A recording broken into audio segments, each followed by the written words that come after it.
G'day, welcome back to Project Brupeg. Last couple of weeks you've seen us buried at the front end of the boat working on the anchor room. We've got that room signed off, so we're moving on to something else. We need to get controls for our main engine and gearbox sorted. So this week we're building an internal wall in the freezer room so we can hide our morse cables that run between the main engine and the bridge. So in this episode you'll notice that the timing is a little bit different. Dame worked on two jobs at once. He worked on the anchor room and he worked on the building of the downstairs wall. Some of it's around Christmas time, but it's actually quite a long job to build, do both at the same time, so hopefully we'll have it finished by next week. But just a bit of an update, the year started off really great. We ended up with a tummy bug. We did a live feed with our Patreons and then we got a bug that afternoon. So we were out for a couple of days. I got someone who watches, who I'm in contact with a lot. She said, get over the bug and get back to building Brupeg, and we did. Yes ma'am, we did that. Stu from Danga Marina, if you haven't checked out Stu's channel, have a look, he's awesome. He's coming up around about Australia Day. Australia Day is around the 26th, but he's around that week. Dame and him are going to have a shot at getting the stabilisers built. Scott Jackson is coming to spend a couple of days helping Dame put the NAS together. That's the NAS that he donated to us.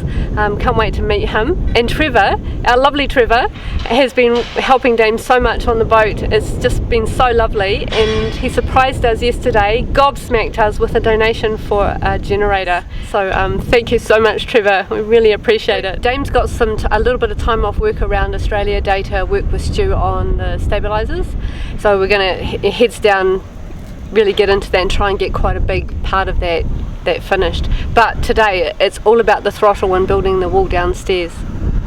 So for a long time I've been talking about doing an electric throttle and gear lever setup for Brupeg.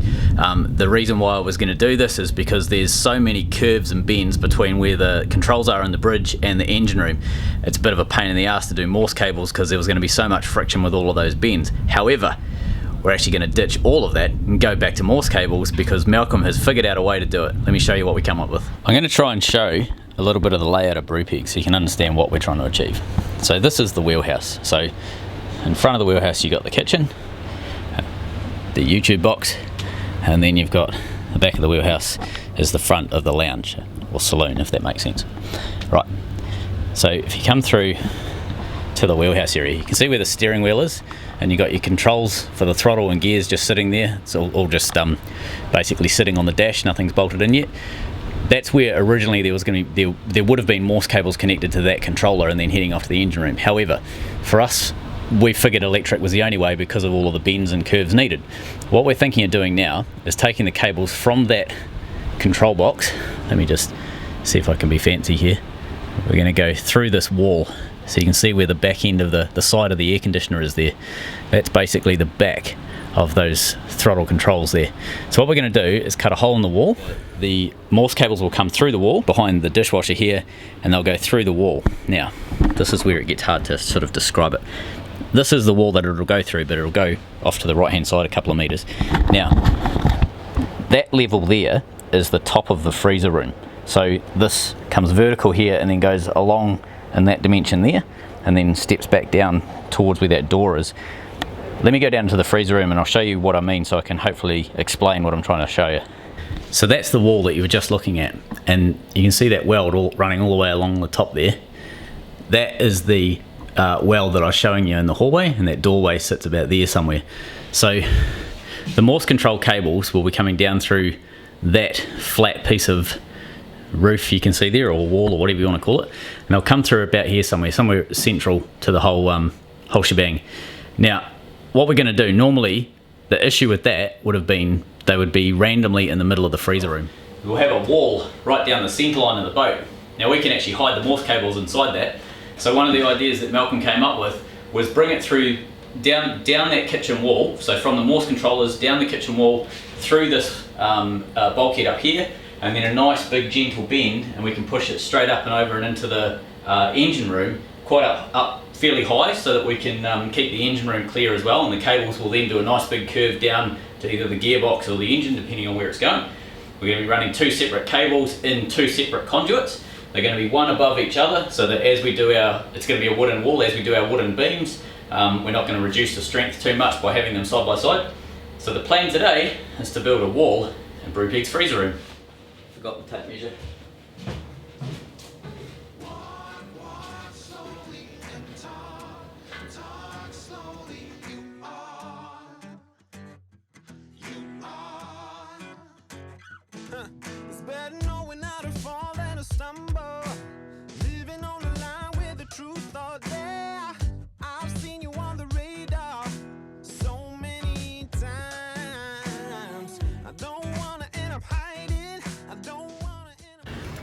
It's the day before Christmas and I need to shoot into town and grab some more wood.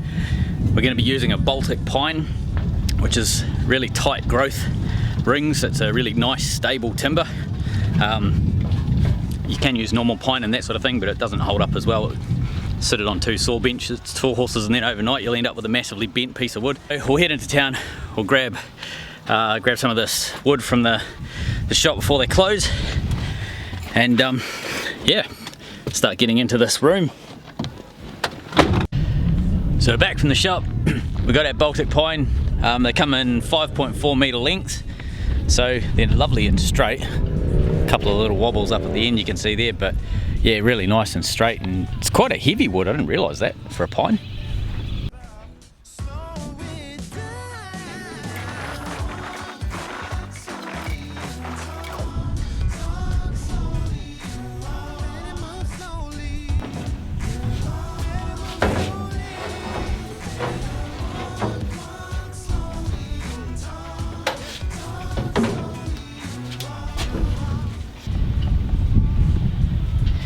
So I have my cutting list.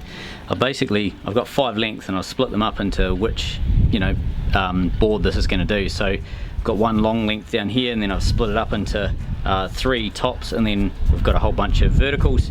We've got a door here and a door here. This is the back of the boat, this is the front of the boat. Yeah, alright, let's just start cutting.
Hard one done.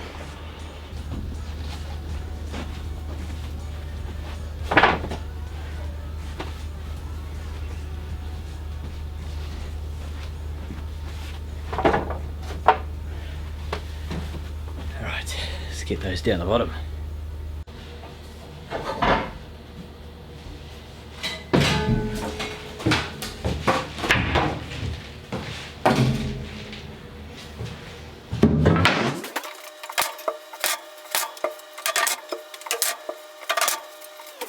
Wall beams, they're all down here, cut, ready to go. So we've laid out the main beam that goes all the way down the centreline. You can sort of see it right the way down the middle of the floor there. So what I'm going to do now is start marking out where exactly these beams are going to go, and then we'll start figuring out how to do the vertical and the roof.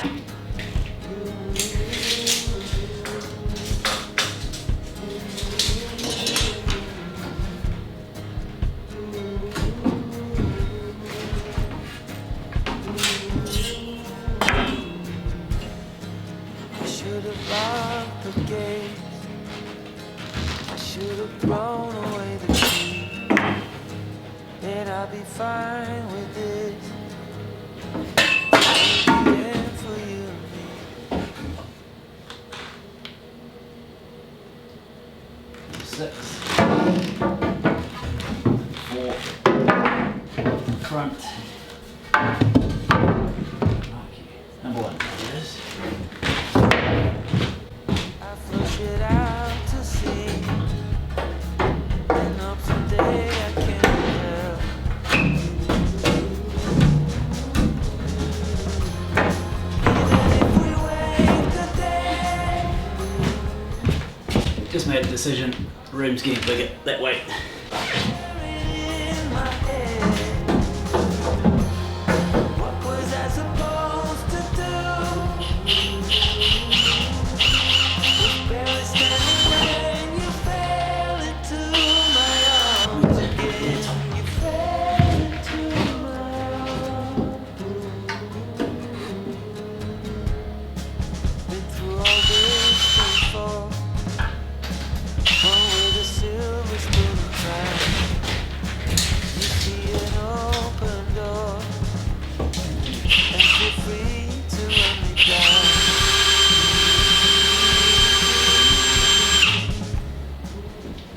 little GoPro got a slaughtering too. The crap all over the front of it.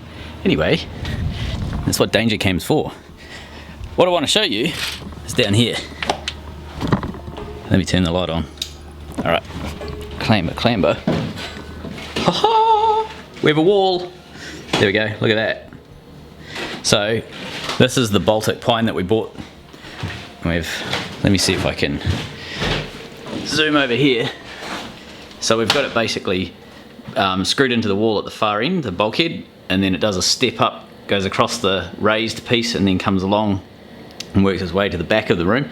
What we're going to be building today is from this beam here, if you imagine a line going straight over to the wall, following the line of that stainless pipe, we're going to be creating a wall there, and that's going to, if I come around this side, that'll create, that will be one bedroom, and you'll go through a doorway here into this area here, which will be bedroom number 2, and then there's a third door. I come right back, so that's the door for the bedroom, and there's a doorway going through here, which is actually going to be for a toilet. So where that seat is going to be a toilet for this room, so it'll be accessible by both rooms, but not like an ensuite for either room. So there'll be a door here, there'll be a wall going around like so, there'll be a door for the bedroom here, another door here for the bedroom in here, and then on the far side, I've just done a 360, on the far side over here, so you got the engine bay door there, you got the access stairs here, and then a little platform sort of between the two, it's raised up. There's basically going to be storage in this area here, and that's going to be where we're going to keep a lot of our gear for when we're doing our long-term trips. So I'm going to level with you. When it comes to building stuff out of wood, the totality of my building experience is when I was 9, I watched my dad put a shed up. That's about it. So, you know, with that in mind, what can go wrong? It's going to be awesome.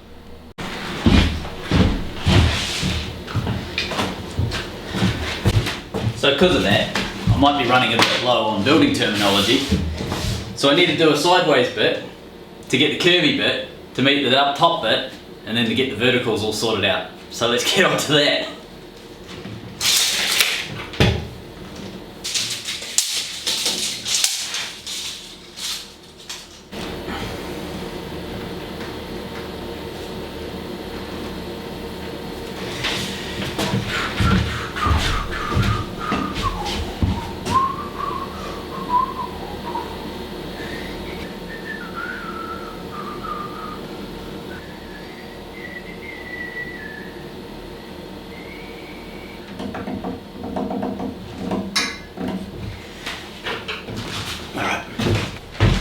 Because it's such a weird shape that I have to build in this area, I figure just start cutting some wood and see what fits. Kind of make patterns, but also make the final product as I'm going. Might work, might not.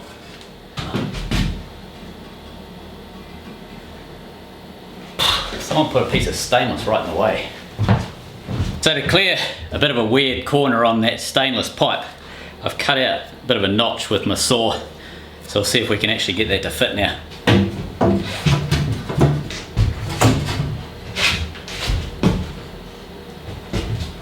Whoop, whoop. I think we have a winner. Maybe not quite deep enough. Let's go and just take 10 mil out of it.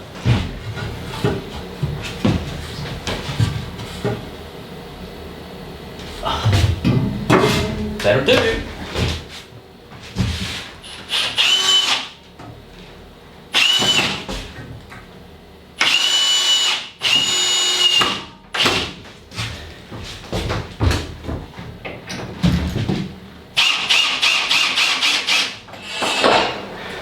I'm currently trying to figure out this wall here. And I'm going to do a stud down there.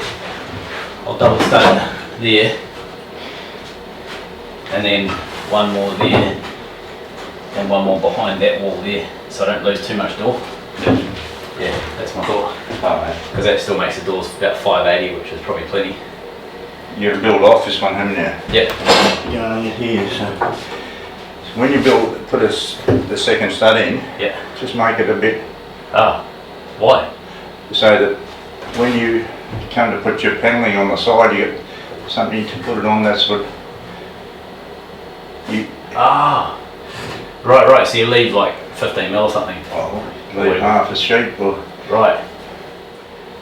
Yeah, so I just had to do a bit of notching to get this clear. You get that in there. Yeah. That's good. But so you're going to build a wall. So my plan is basically build it straight and then all the way down and follow that rib down and across pretty much. I was thinking of getting fancy and bloody building out, having an angled wall and trying to get as much space as I could, and I thought that's going to take me 5 days versus just doing a straight wall. So I think I'm just going to go with a straight. I'll stick with sort of house dimensions, like 40 mil thick. You know, whatever a normal house door thick is. Because then I can go with something. Yeah, because then I can go with house hinges, house locks, all that sort of shit. Oh yeah. I don't have to do anything weird, I can just get stuff for Bunnings and yeah.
Yeah, so this wall's done.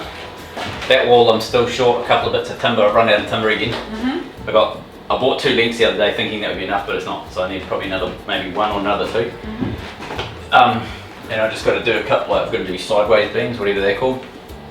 I need to do a double stud in each of the door frames and then do some horizontals all the way through.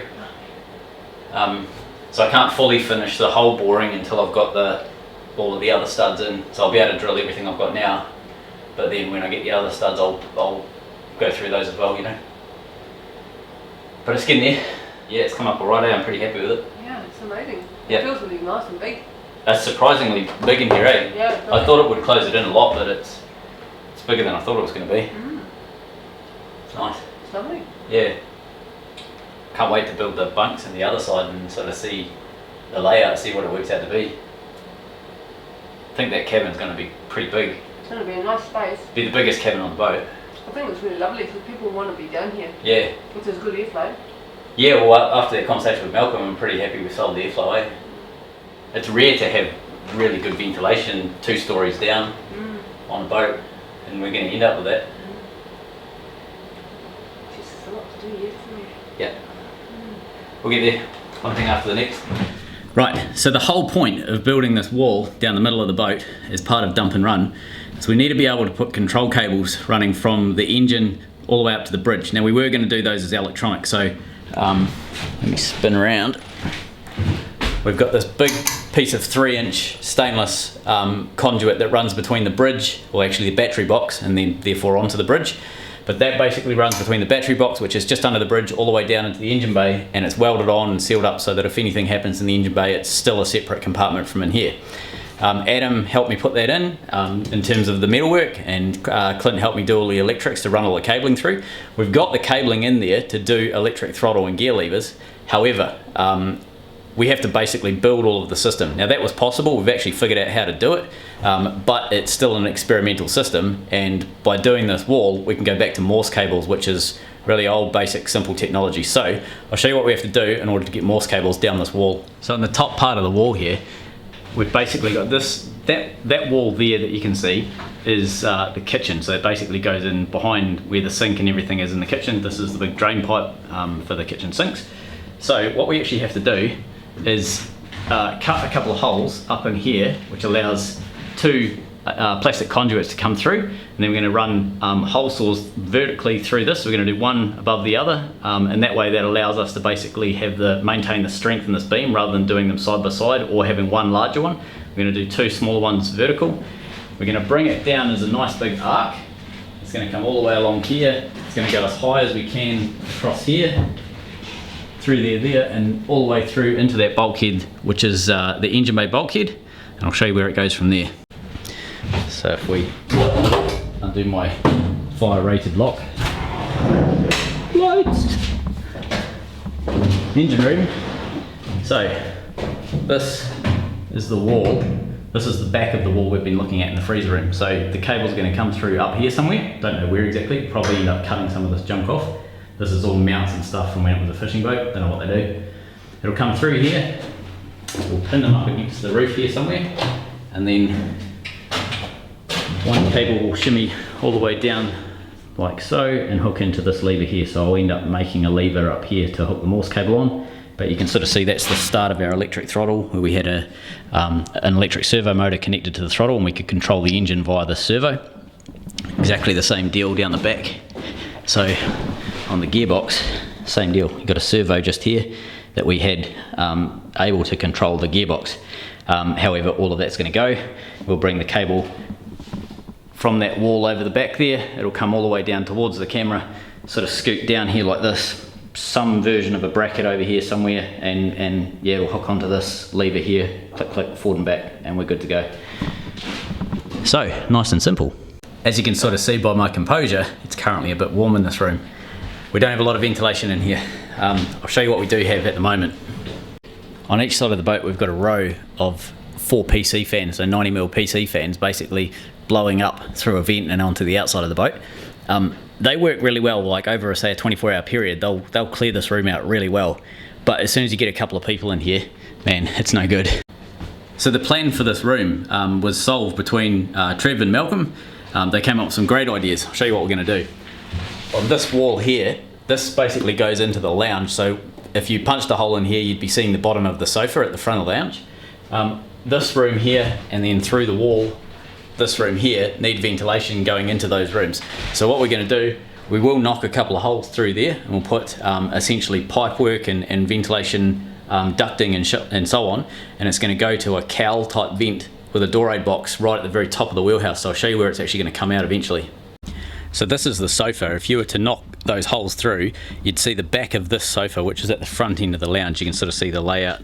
You got the side door there, TV at the front, etc. Bathroom off to the left, and then you got the sofa right in the middle. So that one option was to basically just ventilate it into this room, pull air from this room down into the rooms below, but you would end up hearing everything. So if you're in the lounge, you'd hear everything that's happening in those rooms. So we don't want that. We want privacy for people. So what we're going to do, we'll move this sofa out about 100mm, and we'll put vertical studs against that wall, and that'll allow us a bit of space. We're then going to run pipe work straight up the wall and out the roof, and I'll show you where it comes out. On Brupeg's roof, this is the back roof. You get your wheelhouse there, and you can sort of see the radar mast there in front of us. Now, we've got 2 air conditioners, so one on the left, one on the right. The one on the right is going to be changed, so it's pretty much a placeholder. But what's important is you've got that plug, so that's our shore power plug right there. And the pipes are going to be 4-inch stainless pipes that'll go either side of it. Now they'll come through the deck that I'm standing on is the roof of the lounge, or deck head of the lounge, and that's basically going to, we'll cut a hole through there and we'll put the pipes through that. They'll come vertical and go through the roof on the wheelhouse, and then there'll be a door aid box that they'll enter into. So you won't actually see the physical pipes opening up, but you'll see the door aid box on top of the wheelhouse roof. And basically that's going to channel air down those pipes and into that room. Now we will add 2 more pipes, so there's going to be a total of 4, and 2 will be going into the lounge, 2 will be going into that room downstairs. One of the thoughts with the 4 pipes is actually throwing in a blower type fan into each pipe, and that way you can have passive cooling. So for example, if you're anchored and you got there's a 15 knot breeze or something like that, and it's coming from the front of the boat, the door aid box and the cowling and everything will catch the air and essentially push it down those pipes. If it's a still day, if there's only a couple of knots of breeze and it's, you know, stinking hot and all that sort of stuff in the tropics, we can just flick on the fans and basically pipe air in fairly easily and start cooling those rooms down quite nice. You got eyes like summer sky. If you're smart, could kill or die. And now it starts to rain, so let's enjoy it.